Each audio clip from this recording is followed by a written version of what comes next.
नमस्कार दोस्तों, एजुकेशन 24 में आपका स्वागत है। दोस्तों आज का वीडियो आप सभी के लिए बहुत ही खास होने वाला है, क्योंकि आज की इस वीडियो में आपको बीए फर्स्ट ईयर के फर्स्ट सेमेस्टर में आपका जो सब्जेक्ट है पॉलिटिकल साइंस यानी कि राजनीति विज्ञान, उसके अंदर एग्जाम में कौन कौन से क्वेश्चन आने वाले हैं, इस वीडियो के अंदर मैं आपको एग्जाम में आने वाले क्वेश्चन के बारे में बताऊँगा। सो आप इस वीडियो को ध्यान से देखिएगा ताकि एग्जाम में आने वाले क्वेश्चन के बारे में आपको पता चल सके। और जो भी स्टूडेंट बीए फर्स्ट ईयर के अंदर है, जिनका फर्स्ट सेमेस्टर के एग्जाम चल रहा है या फिर फर्स्ट सेमेस्टर के एग्जाम होने वाला है, वो लोग कमेंट करके जरूर बताएं कि नेक्स्ट क्वेश्चन पेपर उनको किस सब्जेक्ट के ऊपर चाहिए, ताकि आपको कमेंट कंसर्न में आपको क्वेश्चन पेपर दे सकूँ। तो ये बिना किसी देरी के शुरू करते हैं और पॉलिटिकल साइंस के अंदर एग्जाम में जो भी क्वेश्चन आने वाले हैं, उन आने वाले क्वेश्चन के बारे में स्टेप बाय स्टेप जानते हैं। तो यहाँ पे सबसे पहले हम लोग लघु उत्तरीय प्रश्नों के बारे में जानेंगे। तो लघु उत्तरीय प्रश्नों में पहले प्रश्न की बात की जाए तो यहाँ पे आपका पहला प्रश्न दिया हुआ है, प्राचीन भारतीय चिंतन की प्रमुख विशेषताएं बताइए। पहला प्रश्न कर रहा है जो प्राचीन भारतीय चिंतन है, यहाँ पे आपको प्राचीन भारतीय चिंतन की प्रमुख विशेषता बताना है। अब अगले क्वेश्चन की बात की जाए तो यहाँ पे आपका दूसरा क्वेश्चन दिया हुआ है, भीष्म के अनुसार राजधर्म का महत्व बताइए। दूसरा क्वेश्चन कर रहा है जो भीष्म है, यहाँ पे आपको भीष्म के अनुसार राजधर्म का महत्व बताना है। अब अगले क्वेश्चन की बात की जाए तो यहाँ पे आपका तीसरा क्वेश्चन दिया हुआ है, कैबिनेट मिशन योजना पर संक्षिप्त टिप्पणी लिखिए।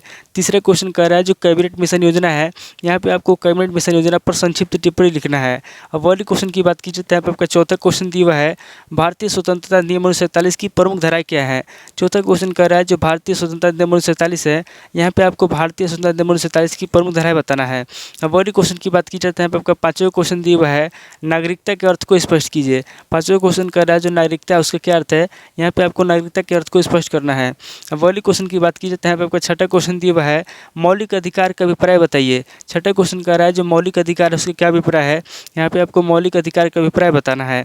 अब अगले क्वेश्चन की बात की जाए तो यहाँ पे आपका सातवां क्वेश्चन दिया हुआ है, भारतीय संविधान में मूल कर्तव्यों की संक्षिप्त विवेचना कीजिए। सातवां क्वेश्चन कर रहा है जो भारतीय संविधान है, यहाँ पे आपको भारतीय संविधान में मूल कर्तव्यों की संक्षिप्त विवेचना करना है। अब अगले क्वेश्चन की बात की जाए तो यहाँ पे आपका आठवां क्वेश्चन दिया हुआ है, नीति से तत्वों की उपयोगिता बताइए। आठवां क्वेश्चन कर रहा है जो नीति से तत्व है, यहाँ पे आपको नीति से तत्वों की उपयोगिता बताना है। अब अगले क्वेश्चन की बात की जाए तो यहाँ पे आपका नौ क्वेश्चन दिया हुआ है, राष्ट्रपति की संकटकालीन शक्तियाँ बताइए। नौ क्वेश्चन कर रहा है जो राष्ट्रपति है, यहाँ पे आपको राष्ट्रपति की संकटकालीन शक्तियाँ बताना है।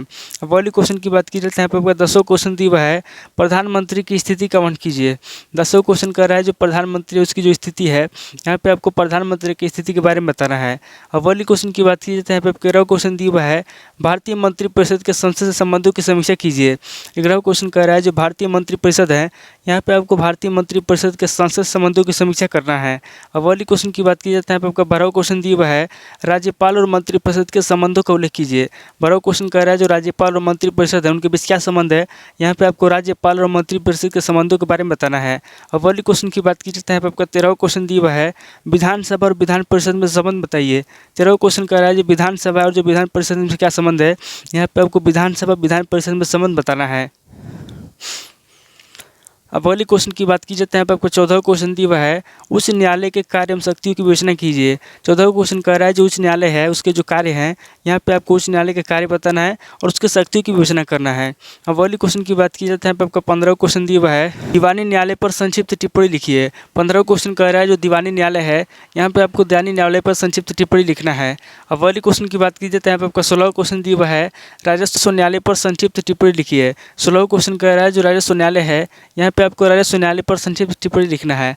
अब अगले क्वेश्चन की बात की जाए तो यहाँ पे आपका 17वां क्वेश्चन दिया हुआ है, राज्य तथा संघ के प्रशासकीय संबंध को संक्षेप में स्पष्ट कीजिए। 17वां क्वेश्चन कह रहा है जो राज्य तथा संघ के प्रशासकीय संबंध है, यहाँ पे आपको राज्य तथा संघ के प्रशासकीय संबंध को संक्षेप में बताना है। अब अगले क्वेश्चन की बात की जाए तो यहाँ पे आपका 8वां क्वेश्चन दिया हुआ है, मुख्य निर्वाचन आयुक्त पर संक्षिप्त टिप्पणी लिखिए।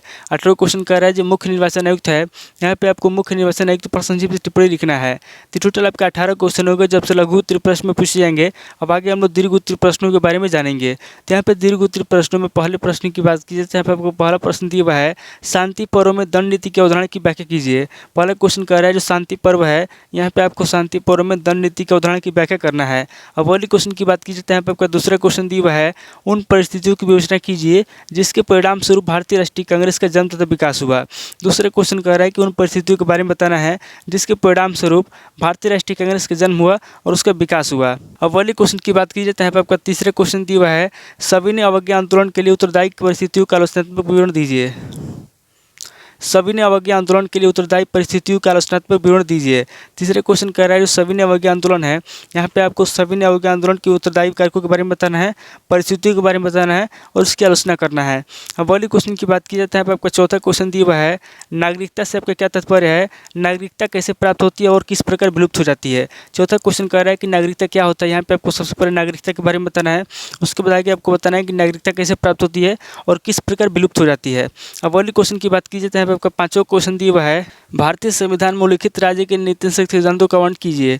पांचवा क्वेश्चन कह रहा है जो भारतीय संविधान है, यहाँ पे आपको भारतीय संविधान में उल्लिखित राज्य के नीति तत्वों के बारे में बताना है।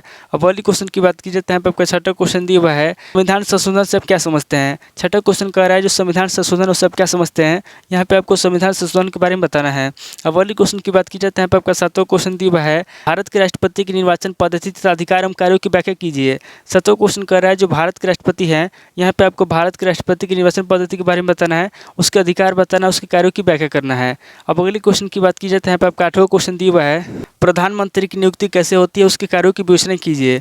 आठवां क्वेश्चन कह रहा है जो प्रधानमंत्री उसकी नियुक्ति कैसे होती है, यहाँ पे आपको सबसे पहले बताना है कि प्रधानमंत्री की नियुक्ति कैसे होती है, उसके बाद आगे आपको प्रधानमंत्री के कार्यों की विवेचना करना है। अब अगले क्वेश्चन की बात की जाती है, यहाँ पे आपका नौवां क्वेश्चन दिया हुआ है राज्यसभा के कार्यों तथा शक्तियों का परीक्षण कीजिए। नौवां क्वेश्चन कह रहा है जो राज्यसभा है, यहाँ पे आपको राज्यसभा के कार्यों के बारे में बताना है तो उसकी शक्तियों का परीक्षण करना है। अब अगले क्वेश्चन की बात की जाती है, यहाँ पे आपका 10वां क्वेश्चन दिया हुआ है संसद में कानून निर्माण प्रक्रिया का वर्णन कीजिए। 10वां क्वेश्चन कह रहा है जो संसद है, यहाँ पे आपको संसद में कानून निर्माण प्रक्रिया का वर्णन करना है। अब अगले क्वेश्चन की बात की जाती है, यहाँ पे 11वां क्वेश्चन दिया हुआ है राज्य विधानसभा की रचना व कार्यों का वर्णन कीजिए। 11वां क्वेश्चन कह रहा है जो राज्य विधानसभा है, यहाँ पे आपको बताना है कि राज्य विधानसभा की रचना कैसे होती है, उसके बाद आगे आपको उसके कार्यों का वर्णन करना है। अब अगले क्वेश्चन की बात की जाती है, यहाँ पे आपका 12वां क्वेश्चन दिया हुआ है विधानसभा अध्यक्ष के कार्य एवं शक्तियों का वर्णन कीजिए। 12वां क्वेश्चन कह रहा है जो विधानसभा अध्यक्ष है, यहाँ पे आपको विधानसभा अध्यक्ष के कार्य बताना है और उसके शक्तियों का वर्णन करना है। अब अगले क्वेश्चन की बात की जाती है, आपका 13वां क्वेश्चन दिया हुआ है सर्वोच्च न्यायालय या न्यायपालिका की स्वतंत्रता का वर्णन कीजिए। 13वां क्वेश्चन कह रहा है जो सर्वोच्च न्यायालय न्यायपालिका है, यहाँ पे आपको सर्वोच्च न्यायालय न्यायपालिका की स्वतंत्रता के बारे में बताना है। अब अगले क्वेश्चन की बात की जाती है, आपको 14वां क्वेश्चन दिया हुआ है जिले की न्याय व्यवस्था का संक्षिप्त वर्णन कीजिए। 14वां क्वेश्चन कह रहा है जो जिले की न्याय व्यवस्था है, यहाँ पे आपको न्याय व्यवस्था के बारे में बताना है। तो टोटल आपके 14 क्वेश्चन हो गए। जब से दीर्घ उत्तरीय प्रश्न पूछे जाएंगे, तो इस वीडियो के अंदर मैंने आपको लघु उत्तरीय प्रश्न और दीर्घ उत्तरीय प्रश्न दोनों तरह के प्रश्नों के बारे में बता दिया। सो आप इन दोनों तरह के प्रश्नों को नोट कर लीजिए और कमेंट करके बताइए कि आपको नेक्स्ट क्वेश्चन पेपर किस सब्जेक्ट के ऊपर चाहिए। थैंक यू दोस्तों।